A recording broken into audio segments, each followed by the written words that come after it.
life is double today's rate. Right. So we look at rates, but we don't understand our debts. We don't understand our budget. And then that's what impacts your buying power. Sure. So if your debt to income is saying, hey, you have $10,000 a month in income, you have $5,000 in debt, you're at a 50% DTI.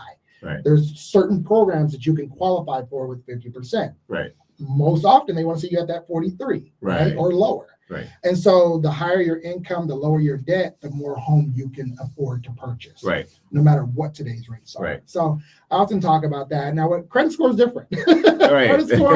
Credit score takes some time. I always say credit score is very easy to mess up and very hard to rebuild. Yeah, it's true. Very so, and unfortunately, our culture, we're not taught about credit score early. Yeah. And so like me and my wife, we decided to change all that. Like when my daughter was 16, we added her to our credit cards. Nice. Right? We want to establish credit for her early. That's something I've been talking to my wife about too. Yes, you got to start early. Yeah. You got to establish, give her some good history. And that way it gives her an opportunity. Yeah, when she turns 18. Yeah, because when they leave and they go out there, you know what I'm saying, they have at least some form. It's some form of credit history. Absolutely. Right? Because that's so important. For them, because I mean, when they're like bombarded I don't know if they still do it at the colleges where they'll get sure do. My daughter is on campus. My daughter's at USC, and they got all the tables set up. Ready. Yeah. We'll give you this shirt if you apply for this credit card. And the thing about if you're not educated about it, you're gonna forfeit because it's money I'm getting to spend. Like, yeah, I'll never forget. Like, because we had banking savings accounts. And establishing a bank relationship is just as important. Yeah. A lot of people are like, oh, I'm gonna put money under my bed. Well, when it comes time to buy a house, we need to see where that money came from. Right. So you got to have a banking relationship as well. So we established that with our kids as well. So when she went in, she's going off to college. She needs to open up her own checking account. Because we started with credit unions. Yeah. But at a major bank, we were like, okay, let's open this up. Now they're offering you a credit card.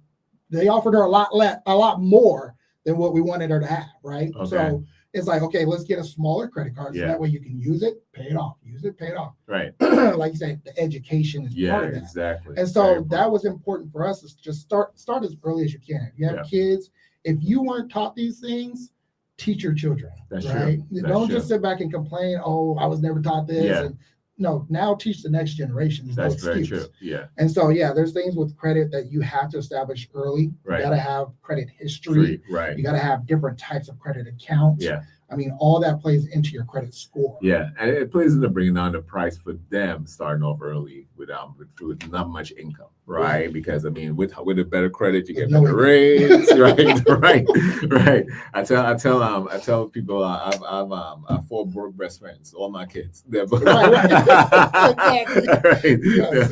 They got both needs, right. But so how young can you put I mean, I know I'm hearing that 16 is the age, right? Yeah, 16 as an authorized user. I don't know if they can do it any younger. I was told 16. We added her when she was 16, and they're an authorized user, and so you can do this as an adult. You can add. I mean, it's kind of like one of those credit hacks that people say, and they're kind of shutting this down. But if you know somebody who has great credit and you need to rebuild your credit, you can be added as an authorized user to their credit card as well. Yeah. Like I said, that's kind of changing. So that, credit is changing in general. Yeah. There's a lot of things like you can report your cell phone bill now. Right. You can report your rent. You right. Can, you can do things to really build your credit. So don't feel like you have to have a credit card or those types of things, but it helps. Like I said, different types of credit help your overall score. Yeah. But 16, set up as an authorized user, open up an account. My kids had vending machines, so like they was like, nice. Let's learn about supply and demand. Let's learn about these different things. So supply chain. Yeah, it's just the education, man. You just got to educate as much as you can. If you didn't learn it, there's no excuse. You got Dr. Google, you got YouTube, you got ChatGPT, you got ChatGPT. So there's ways that you can learn how to do these things the right way. Hey, that's awesome, man. That's an awesome topic that you just raised, because I think a lot of people don't know that, but at the same time, to just putting that information out there. And one of the things that I'm thinking that kind of falls in line with that is that with the new initiatives that NARAB is actually rolling out is going into the Black student unions at high school to teach financial literacy in real estate. Absolutely. I think that's one of the great things, because that not only we always think of, okay, well, we need to do it. We didn't do it, but at the same time, we gotta always be thinking of the next generation. Absolutely. Right. We don't. I mean, it might not be always finance, but we can give them the knowledge, right? So I mean, that's great, man. So can you share a a moment when creative financing, right, or a little known program made a huge difference for one of your clients. Like, I mean, creative financing is something that a lot of people can use to buy real estate, even though when they have, like, say, like their credit's not the best. Well, that's one of the ways, like, when on somebody else's credit line, as you mentioned, is also a way of creative financing. But one of the things I always talk about is that we see that, number one, in our community, that we see that we have baby boomers who are now actually passing the property on to their not just their heirs, which is their kids and kids. A lot of them in a position where they can't purchase it, or they don't have the finances to purchase it. One of the things that I've always suggested is that why not do some form of creative financing within the family? Right. Yep. Because that keeps the home in the family, and it also it's a win-win situation. Yeah. The owners of the home get the value of the home. They might get it now, but they might get it later. Right. But then on top of that, you're able to actually now invest in the home through, like, maybe some form of, like, seller carry back, something like that. Absolutely. So yeah, I think most, like, first-time home buyers, they don't know that these things are available to them. Right. So, like, a seller carryback means, hey, basically you're not coming in with a down payment. The seller, you have a note to the seller, and you're paying that in addition to your mortgage payment. Right. And so it pays them back, and so you can kind of come 0% down, if you would, kind of carry a second. So that's a seller carryback. Most people don't even know, like, even with FHA, you can have family give you a gift. Right. So if you need to come up with 3.5%, you can actually have your family give you a gift of 3.5%. Right. So now you're not coming out with any money out of your pocket. Yeah. And so, there are ways to keep, like you said, the family, the legacy, the property in the family. The worst thing to do is to sell grandma's home. Right. I know. So we educate and we talk about a lot. But yeah, I mean, you don't want to cut off the golden goose. Yeah. And there's so many ways for you to refinance a property, for you to take equity out, use it to buy another property. So you don't have to sell that home in order to leverage that home. Yeah. And so, like I said, first-time home buyers don't necessarily know these things. Right. And so you got to work with experts who do this for a living. Right. Not your part-time agents. Who are your real estate agents? Who are your loan officers that you're going to work with that know about these programs and how to get you into that home? Right. Even assuming the loan. They might have a loan in the home. You can assume. Yeah. Absolutely. Yeah. So those loans, and you can get that 2.5%, 3% if you want to. Right. Right. If you want that rate that doesn't exist anymore, you can get that too. So yeah, awesome, man. So these are things that we're talking about, but we're touching on a lot. Because number one, we see that, as I said, the mindset is that the dream is dead. Homeownership, the dream is dead, So because everybody's listening to all the news and stuff out there. So now I'm moving to, like, neighbors, lifestyles, and the value. Okay, so some of the areas in Southern California are becoming hidden gems for first-time home buyers. One of the things that I want to mention is the San Diego Housing Commission, because I started getting a lot of like leads from the San, because they had listed a brand new home that they built. I think it was a development in Spring Valley, but they had actually priced it below, right below market. Right below market, but there was a second in it. Yeah. But now they had the second that program required people to actually qualify based upon income and family size. Sure. Right. Yep. So, some of the things that people look at, like, what are some of the hidden gems for first-time home buyers you'll find in Southern California? Because we have those little pockets of areas in San Diego that people. It's a catch-22. I got something to say about that. Because one of the things is that people always say, "Oh, San Diego is so unaffordable," right? When we look at the average, they're looking at 800,000. Yeah. Right. Yeah. So anything that hits below 4 inches, like, it gets hit consistently. Yep. So and the reason why I brought that story before is that number one, there are areas where it is affordable still in San Diego. Absolutely. Right, where you can still buy a single family residence, or maybe even start a condo, townhome in San Diego. Not all the homes are priced at 800. Right. Right. So yeah, I go back and forth about this, and I tie it to being a minority. Sometimes we self-segregate. Right. And so we feel safe in our communities. That's where we want to be.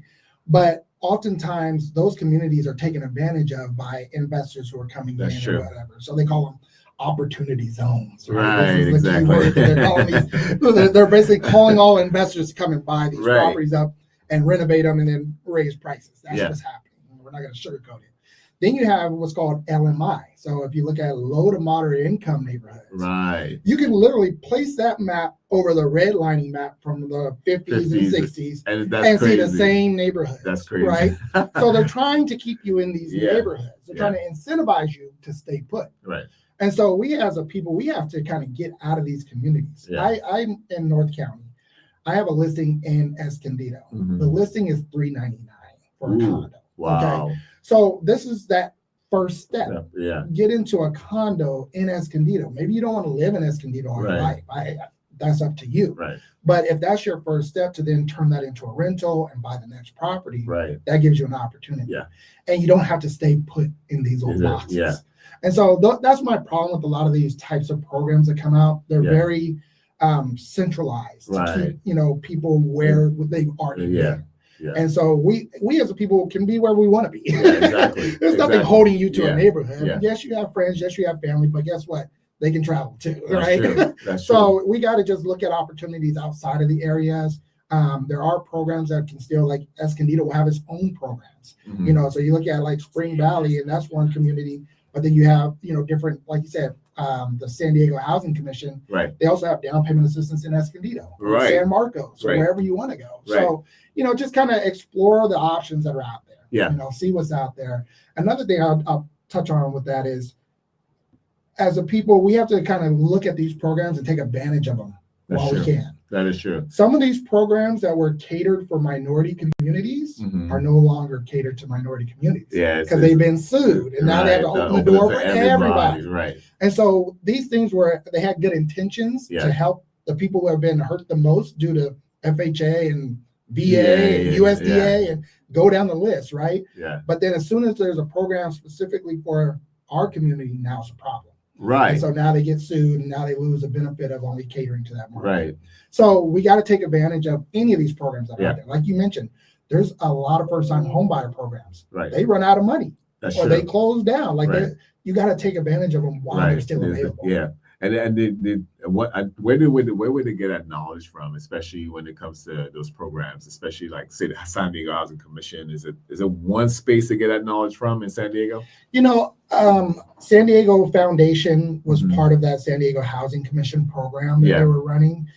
There's another source, like the California Association of Realtors has a search. Right. So you can literally search for down payment. Yes, that is true. So I would go there. Yeah. And they're running from another source that I was using way back in the day called Down Payment Resource. Yeah. But they're kind of just an overlay of that for the California Association of Realtors. So you can go to Google, type in California Association of Realtors down payment search. Nice. And literally you can plug in your information, like your household size, if you're in, your income, things of that nature, and then it'll produce a list of the programs that you can qualify. Nice. Yeah, I mean, it's because a lot of people are always asking about that. Now, not all the programs that they're like can qualify for, but I would say is like if you are searching based upon those programs, talk to a loan officer, right? Sure. Your loan officer also will have a list of programs for you to actually see where. Because I would say the goal is for us to do this. It's like I'm on the real estate side, but I'll tell everybody, it's like when you go to the doctor. Right. And you get diagnosed before they prescribe anything to you, right? Yep. I'm the pharmacist basically. Absolutely. All right. So I mean, when the loan officer is going to be the doctor, he has to diagnose your financial situation and then prescribe a solution. And then will you go to the pharmacist, which is me, and I'll give you the prescription, which is what type of home you can qualify for. Absolutely. Right. Yeah. And that's one of the first steps is always talking to that loan officer to figure out, number one, where are you in terms of your financial diagnosis? Because once they figure that out, the one thing I've realized is that is now you can see exactly, okay, well, maybe I need to adjust these things here, or maybe I can adjust these things to get a higher loan limit, bring my rate down, increase my credit score, because all these things are what's going to show, right? Absolutely. So and in that scenario, I mean, if you look at loan officers versus the real estate agent, you need one real estate agent. Right. That one real estate agent has access to every property that's on the market. Right. Oftentimes they have access to stuff that hasn't hit the market yet. Exactly. When you talk to a loan officer, I always suggest that you talk to multiple, because certain loan officers have certain programs. That's right. true. If I talk to somebody at Bank of America, they can only give me what Bank of America offers. Yeah, the corporates. Right? Yeah. If I talk to a broker who has, say, UWM, and I know these things don't mean to people, but us in the industry, we know, like, okay, now this is a broker who has these programs. Right. Then you got another broker who has access to Rocket programs, right? And they don't talk to each other, right? So you got to talk to multiple people on the loan side, because there's so many programs out there that they have access to. But you only need one agent. That one agent can help you throughout the county, throughout the state. Now, if you want to buy a house in Texas, we'll refer you to somebody. Or if an agent has a license in Texas, or whatever the case may be. So you got to look at, okay, I need to talk to multiple loan officers, figure out what's the best program for me, and then I can go to my agent, and my agent can find the best house for me within my budget. Awesome. Yeah, I mean, so we'll continue the discussion on lifestyle and value. How do first-time home buyers balance the lifestyle goals, like proximity to work or the beach, with affordability? Because I mean, we're talking about everybody who comes to California always thinks, oh, I want to live near the beach, right? I had that thought. Right, you know, and so until they have to pay the beach prices, right? Because there could be other things, but the crazy thing is that I learned that 5 miles from the coastline is considered in California waterfront property. You know, so I mean, it's kind of like 5 miles in, but when you really look at it, it's like so true. It's like, man, like people are paying premium prices. I mean, I would say 5 miles, but I mean, I would say like at least 2 miles in. Right, premium prices on all up and down California's coast. Right, once you live near the coast. So I mean, how will I mean, one of the things that I tend to tell my clients is that your dream home is not going to be your first home most of the time. Thank you. Right, your dream home is not going to be that first home. When I speak with them, I always tell them, well, tell me what you envision. Leave all holes barred. If you had all the money in the world, what type of home, and let me know what you wanted at home and what's the things. And they go off and they'll be like, well, they're looking over the beach, and can walk down to the surf, because I just want to hear. I mean, it gives me an understanding of what they think of in terms of the grand scale of things, or their dreams and goals. Right. Or what they like. In our community, we have a saying called "champagne tastes with Kool-Aid money." Right. I like that. Right. Caviar with a salmon budget. Right. And there's nothing wrong with having that vision, right? But like you said, maybe it's not the first house, maybe it's not the fifth, but eventually, how do we get you there with a plan? Yeah, and that's the thing. It's like, I mean, especially in California, I always say it's like, number one, you got to start somewhere. California is in that state now where you have to start. It's a step up basis, right?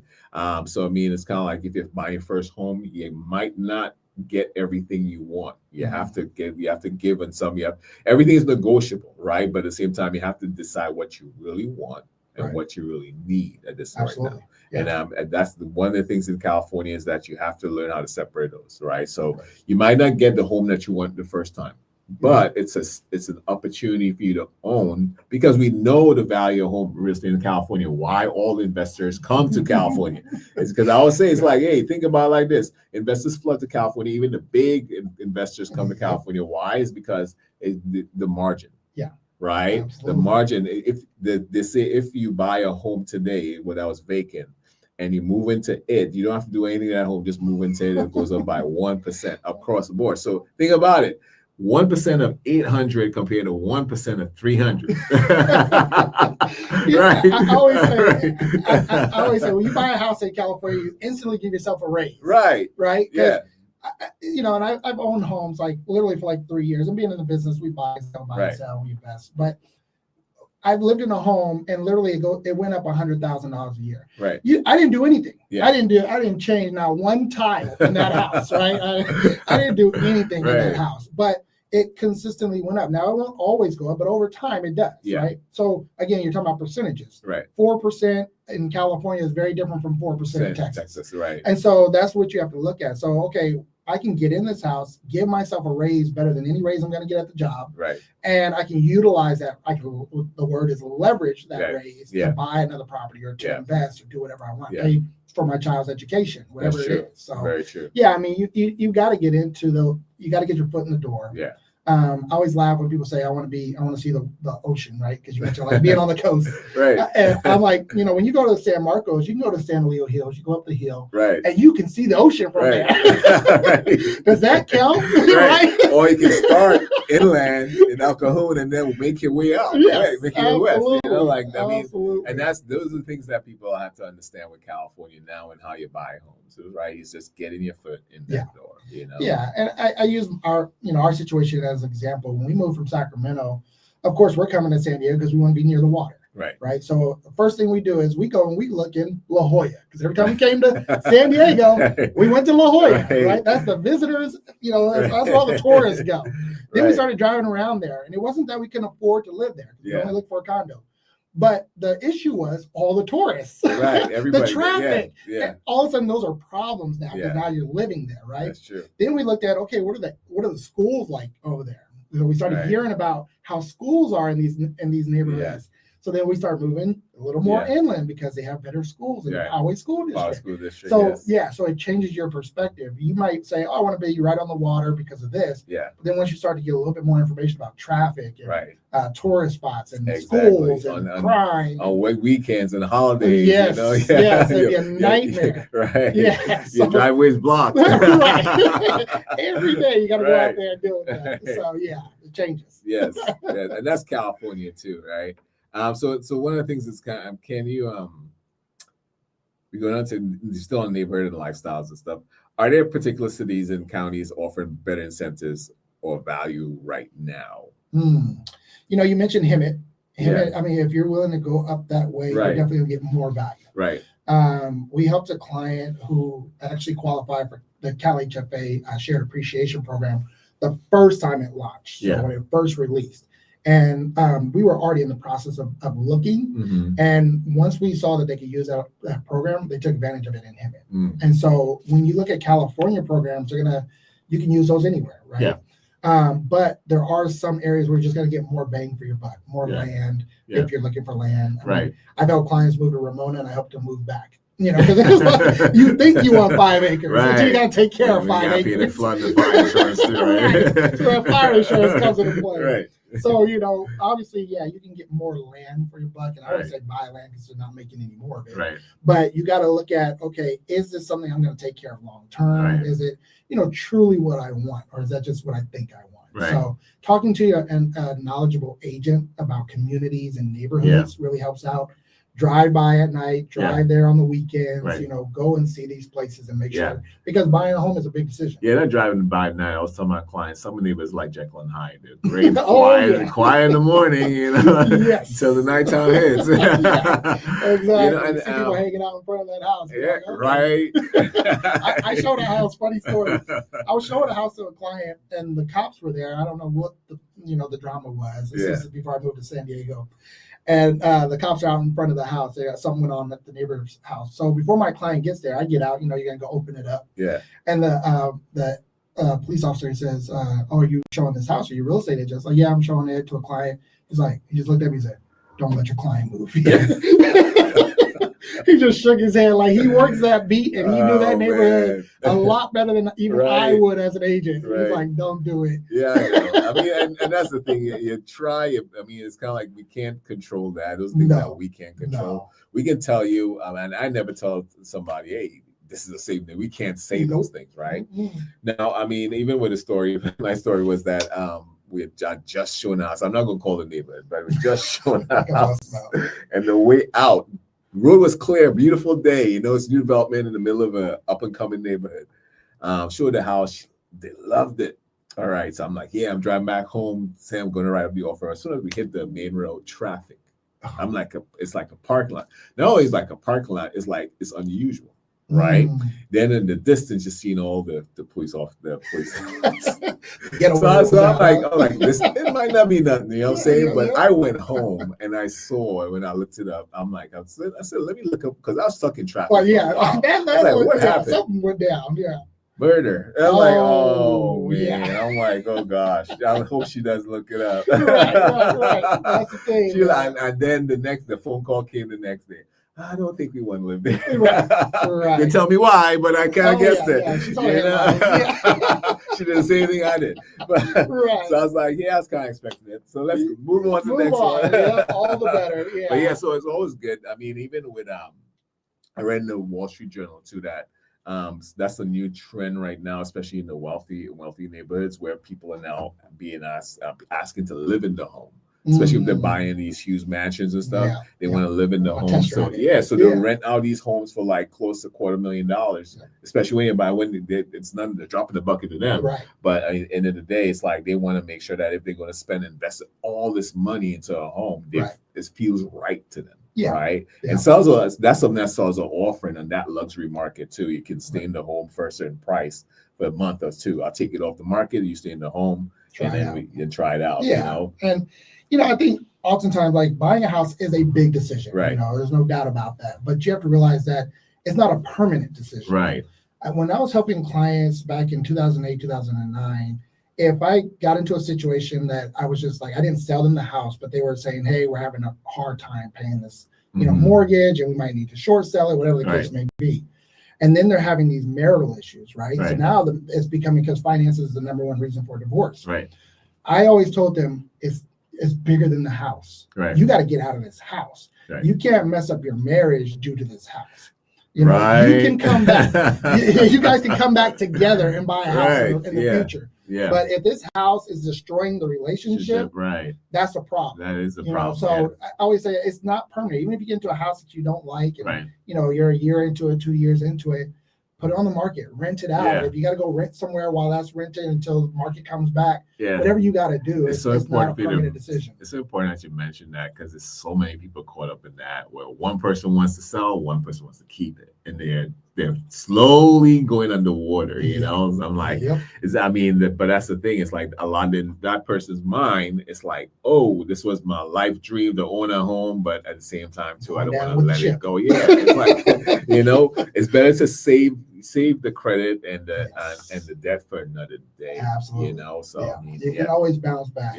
People who have gone through that foreclosure in 2008, 2009, they're homeowners now. They own multiple homes. Absolutely. So even though you foreclose, even if you've been through bankruptcy, all these things happen, and you can bounce back from it. But bouncing back from divorce is tough. I haven't personally experienced it, but I have. Trust me, it is tough. Guarantee it is easy to make it easy, but it's tough. It's tough. So we're going on to faith, motivation, and mindset. Owning a home is more than just a financial move. As we just mentioned, it's an act of faith, because now you have to have a vision, right? How do you encourage your clients to step out in faith when the numbers seem intimidating? Because that's the main thing. A lot of people get sticker shock, right? Especially when they're coming from out of state, right? Indeed, so they get sticker shock and they're like, wow, because they're comparing everything to where they came from, right? But even you're hearing that a lot of even the new generation, millennials, have kind of given up on owning a home, right? Not understanding that, number one, the dream is still available. It's still there, So how do you encourage your clients to just keep the faith in that? Yeah, it's a great question, because in my professional bio, before I speak at events, it literally says that I'm inspiring hope and generational wealth. Right, because it's so important that you have hope. Right. If you don't have hope, then there's nothing much I can do for you. Oh no! I can't force you to buy a house. I can't force you to invest in the real estate market or invest in the stock market. Right. You have to have hope in these things. To say, look, God, here's what I'm doing with your finances, with your money, and here's how I'm going to reinvest it. I'm going to be a steward over it. Right. And so you have to understand that. Okay, I have to be hopeful in this situation. Right. The key is having a plan.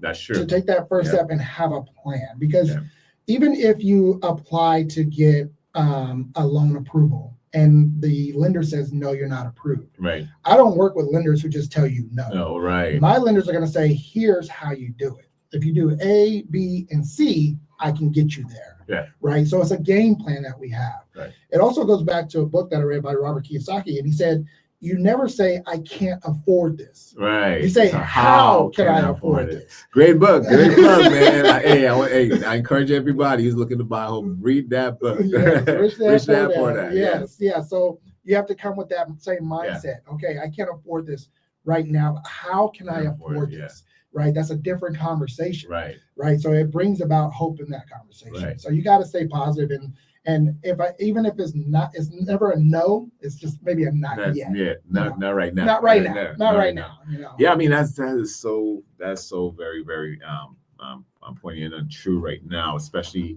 when we see that the whole generation of giving up. I mean, and a lot of them are angry. Right. Disenfranchised. They feel like they're disenfranchised. Yeah. But I think one of the things is that it's not only faith, but I mean, one of the things is that is actions too, right? Yep. Because I mean, now more than ever, you see that there's ways in which we can come in and help you, but at the same time, if you don't have the mindset where number one, because I always go back to this story that and sometimes I tell my clients, when I first came from Trinidad, my coach picked me up at the airport, and I was a walk-on coming from another country, didn't know if I made the team yet. But one of the things he in the car driving, he said, hey, you know what? I'm going to fight for you, and I'm going to fight for you. I'm going to fight with you, and I'm going to fight for you to make sure that we get to the goal of making the team. But I'm not going to fight you for you. There you go. So you gotta want it more than I want it for you. I want this for you, but you gotta want it more than I do, because I can't be pulling you to get this. You'll never enjoy it. You'll never want it. You'll never really get there, right? Absolutely. So that's one of the things I tell my clients. You gotta want it more than I do. I want to see anybody who comes to me in a home to asking and inquiring about buying a home. My goal is to get you there. Yeah. Absolutely. Right. Yep. But at the same time, too, I want to see your motivation there, too. And your hope and passion comes from you helping multiple clients like them. Right. Right. So they don't get to see what we see every day. Right. We see people accomplish their goals and their dreams. Right. We see people getting into homes when they didn't think it was possible. Right. But they haven't. So they haven't experienced that. Right. And so we're communicating this process to them like, hey, I've done it before. Right. I can do it again. Right. But you got to be on board. Like you said, I'm not going to pull you along. Right. Because at the end of the day, you're going to blame me for every step of the way. I can't build my career that way. I'll come to all these homes and not in my price range. Exactly. So, they got to be an integral part of this plan. Right. You know, to say, okay, I want it and I want your help. Yeah. You know, so that's for anything. But yeah, I mean, at the end of the day, I wanted to make a shirt because I was like, I just read this book. It's called The Plunder of Black Wealth in America. Mm-hmm. Impactful book. But it just tripped me out that, when you think about Black home ownership and all that we've had to go through in order to have the ability to own, and for women in our generations to own, because oftentimes it's grandma who owns the home, right now, because they outlive us. Right. So, when you think about all those things, I was like, man, Black home ownership is a modern day miracle, right? There's so much that goes into it, and we don't celebrate it enough. Like we do our part, but there's so much that we should be celebrating. Absolutely. The fact that you've overcome all these things, and every story is different. Right. So I like the way you put that, because that makes, for me, that's a great way of explaining why is it we're so passionate about Black ownership, right? Because a lot of people on the outside think, oh, well, y'all just being biased. No. Just keep in mind the historical of where we've come from in terms of home ownership, all the obstacles. And I tell somebody, it's like, just keep in mind that even the disclosures you're signing right now, it's because of some of the obstacles that were in place by certain homes. Like the last one was the Equal Credit Opportunity Act of 1977. That's not just a disclosure you're signing just because now. You know what I'm saying? Right. It's because the bank got caught doing something that being biased against a certain group of people. So when those stand still, we have the thing of appraisal bias. Yes. Oh my gosh. I just told you about this. I just had a client that I helped years ago buy a house in Sacramento. He owns land. Right. So he owns this house. He wants to build another house in the back. Right. That's what he wants to do. He got an appraisal and he's telling me, man, it just seemed low. Low. I said, man, I hate to tell you to do this, but I'm gonna need you to do this. Take all your pictures down. Take all your art out. your neighbor next door, the white guy, Yeah. have him be there for that appraisal. Yeah. Sure enough, appraisal's up. It happens It every does. day. It does. And so this is still going on, It to your is. point. It is. And it's and the Brookings